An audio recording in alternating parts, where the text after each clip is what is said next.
Animal Farm by George Orwell. Chapter 10. Yo past. The seasons came and went, the short animal lives fled by. A time came when there was no one who remembered the old days before the rebellion, except Clover, Benjamin, Moses the raven, and a number of the pigs. Muriel was dead, Bluebell, Jessie, and Pincher were dead. Jones too was dead. He had died in an inebriate's home in another part of the country. Snowball was forgotten. Boxer was forgotten, except by the few who had known him. Clover was an old stout mare now, stiff in the joints, and with a tendency to thumbie eyes.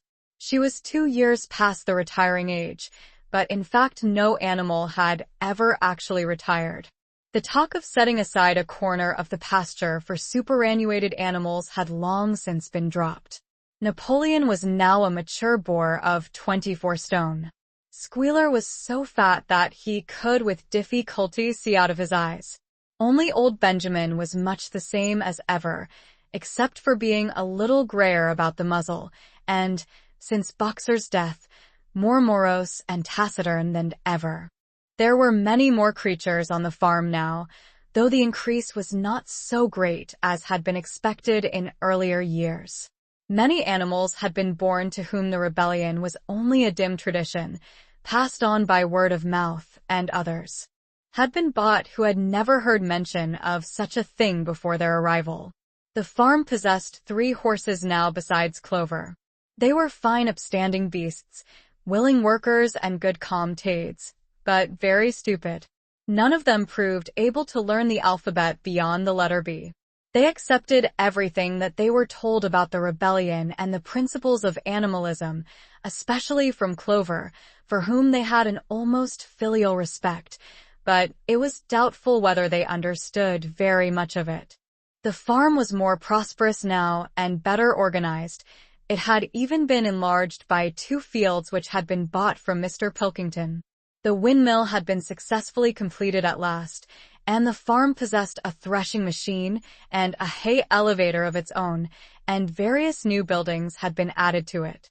Whymper had bought himself a dogcart. The windmill, however, had not after all been used for generating electrical power.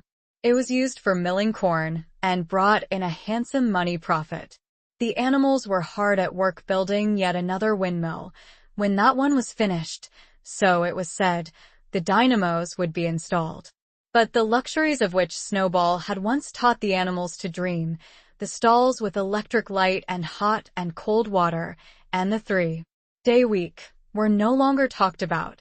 Napoleon had denounced such ideas as contrary to the spirit of animalism. The truest happiness, he said, jaw in working hard and living frugally. Somehow it seemed as though the farm had grown richer without making the animals themselves any richer, except, of course, for the pigs and the dogs. Perhaps this was partly because there were so many pigs and so many dogs. It was not that these creatures did not work after their fashion. There was, as Squealer was never tired of explaining, endless work in the supervision and organization of the farm. Much of this work was of a kind that the other animals were too ignorant to understand. For example, Squealer told them that the pigs had to expend enormous labors every day upon mysterious things called files, reports, minutes, and memoranda. These were large sheets of paper which had to be closely covered with writing, and as soon as they were so covered, they were burnt in the furnace. This was of the highest importance for the welfare of the farm, Squealer said. But still, neither pigs nor dogs produced any food by their own labor, and there were very many of them, and their appetites were always good. As for the others, their life, so far as they knew, was as it had always been. They were generally hungry. They slept on straw. They drank from the pool. They labored in the fields. In winter they were troubled by the cold, and in the summer by the flies. Sometimes the older ones among them racked their memories and tried to determine whether in the early days of the rebellion, when Jones's expulsion was still recent, things had been better or worse than now. They could not remember. There was nothing with which they could compare their present lives. They had nothing to go upon except Squealer's lists of figures, which invariably demonstrated that everything was getting better and better. The animals found the problem insoluble. In any case, they had little time for speculating on such things now. Only old Benjamin professed to remember every detail of his long life and to know that things never had been, nor ever could be much better or much worse, hunger, hardship, and disappointment being, so he said, the unalterable law of life. And yet the animals never gave up hope. More, they never lost, even for an instant, their sense of honor and privilege in being members of Animal Farm. They were still the only farm in the whole county, in all England. Owned and operated by animals, not one of them, not even the youngest, not even the newcomers who had been brought from farms 10 or 20 miles away, ever ceased to marvel at that, and when they heard the gun booming and saw the green flag fluttering at the masthead, their hearts swelled with imperishable pride, and the talk always turned towards the old heroic days, the expulsion of Jones, the writing of the 7 Commandments, the great battles in which the human invaders had been defeated. None of the old dreams had been abandoned. The Republic of the Animals which Major had foretold of the green fields of England should be untrodden human feet, was still believed in. Some day IRAE, coming, it might not be soon, it might not be the lifetime of any animal now living, but still it was coming. Even the tune of Beasts of England was perhaps hummed secretly here and there. At any rate, it was a fact that every animal on the farm knew it, though no one would have dared to sing it aloud.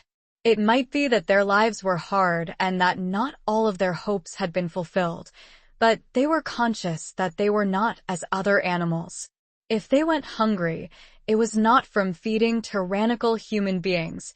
If they worked hard, at least they worked for themselves. No creature among them went upon 2 legs. No creature called any other creature master. All animals were equal. One day in early summer, Squealer ordered the sheep to follow him and led them out to a piece of waste ground at the other end of the farm, which had become overgrown with birch saplings. The sheep spent the whole day there browsing at the leaves under Squealer's supervision. In the evening he returned to the farmhouse himself, but, as it was warm weather, told the sheep to stay where they were. It ended by their remaining there for a whole week, during which time the other animals saw nothing of them. Squealer was with them for the greater part of every day.